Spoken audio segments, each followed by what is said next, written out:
Imagine waking up, opening your door, and being greeted by a wall of snow taller than your Uncle Don at Christmas dinner. Yep, Twin Mother Nature just pranked the entire hood with a massive snow dump. It's like someone shook a giant snow globe over the cribs, and now all the shovels getting more use than Bronny. And the snowblower? Let's call it the LeBron of the day. So who else is ready to trade their snow boots for flip-flops? Share your snow stories below, and let's laugh our way through this winter wonderland.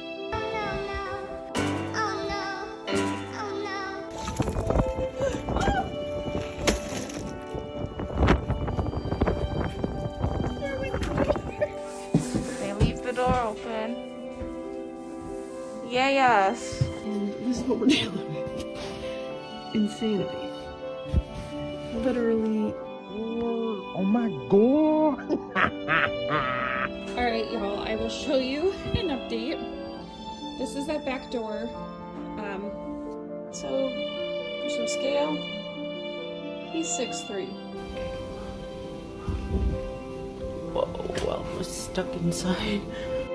2022, today is the 19th, and this is our basement door.